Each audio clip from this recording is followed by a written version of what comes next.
कारीगर हैं वो सभी उस कार्यकारिणी में पहुंचे हैं। शक्ति केंद्र प्रमुख भी आ सकते हैं और उसमें हमारे जो मंडलों के मोर्चों के मंडल हैं वो भी जरूर उसमें हैं। तो ये कार्यकारिणी 21 को जरूर हो जाए, यही मैं अपेक्षा आप सबसे करूंगा। साथियों, हमें गौरवान्वित होना चाहिए कि हम एक ऐसे संगठन के साथ जुड़े हैं जो सबसे पहले देश को अहमियत देता है और उसके बाद पार्टी और उसके बाद हम अपना आप देखते हैं।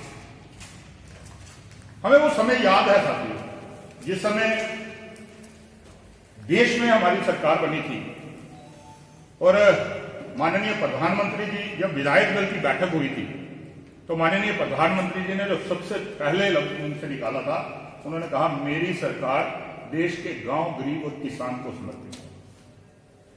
और आप सबने देखा कि जब से सरकार नरेंद्र भाई मोदी की बनी, लगातार कोई ऐसा वर्ग नहीं होगा जिस वर्ग का नहीं ध्यान रखा जाए।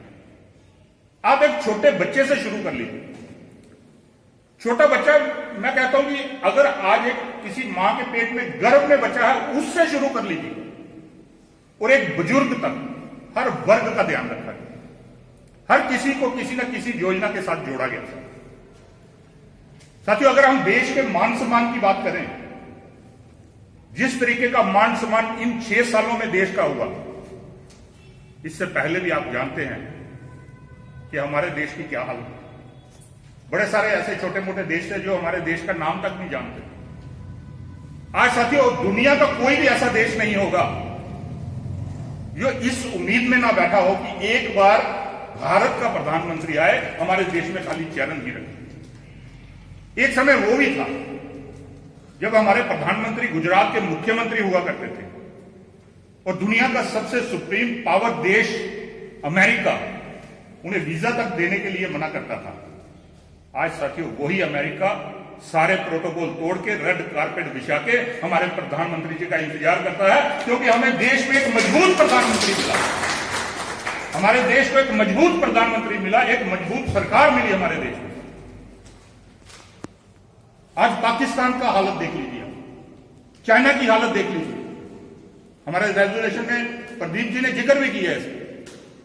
वो चाइना जो किसी को समझता ही कुछ नहीं था, आज उसको घुटनों पे आना पड़ा और दोबारा वापस जाना पड़ा। ये हमारी विदेश नीति, ये हमारी मजबूत सरकार की नीति है। अगर हम बात करें पाकिस्तान की, आए दिन पाकिस्तान हम पर गोले बरसाता रहता था, गोलियां बरसाता रहता था और हमारे जवान बेचारे हाथ पे हाथ रख के बैठे रहते थे, क्योंकि सरकारें कमजोर थी। उन्होंने मना करके रखा था कि आप आगे से पलट के जवाब नहीं देंगे। जैसे ही हमारी एनडीए की सरकार बनी और हमारी सरकार ने 2 टूक लफ्जों में पाकिस्तान को संदेश दिया। हमारा देश बड़ा शांति प्रिय देश है।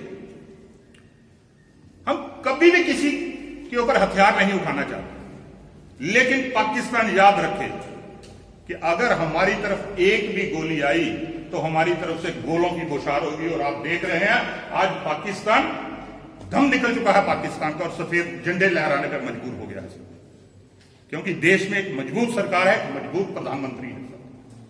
यही नहीं, अगर हम बात करें किसी भी वर्ग की, साथियों, पीछे महामारी, कोरोना महामारी ने पूरे विश्व में अपना जाल फैलाया।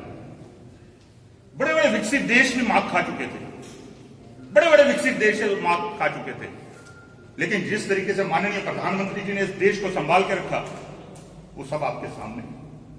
जिस समय अर्थव्यवस्था बिल्कुल निचले स्तर पर जा चुकी थी, इकोनॉमी बिल्कुल डाउन हो चुकी थी, उस समय देश की जीडीपी का 10% लगभग 20 लाख करोड़ रुपया देश के गरीब लोगों में बांटा था।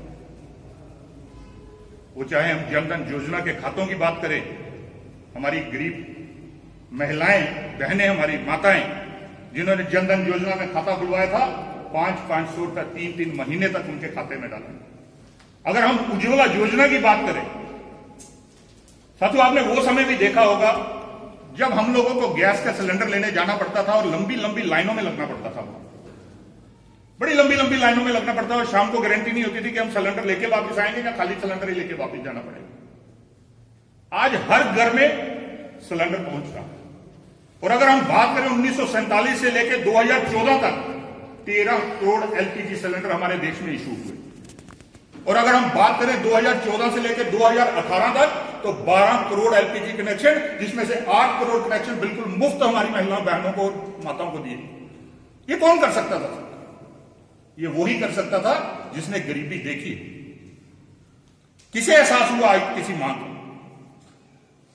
सिर्फ एक गरीब मां के बेटे को एहसास हुआ, क्योंकि लोगों ने बड़ी बड़ी देर सरकारें चलाई, 70 साल यहां पे सरकारें रही, एक ही परिवार ने सरकारें चलाई, खाया, देश को लूटा, लेकिन कभी किसी गरीब मां की तरफ ध्यान नहीं दिया। गरीब मां की जब वो लकड़ियां जलाकर धुआं उसकी आंखों में जाता है, उसकी आंखें खराब हो जाती हैं, अस्थमा की प्रॉब्लम होती है, कैंसर तक हो जाता है। किसी ने उसके बारे में नहीं सोचा। अगर किसी ने सोचा तो एक गरीब मां के बच्चे ने सोचा, जिसने अपनी मां को वो धुएं में देखा, जिसने आप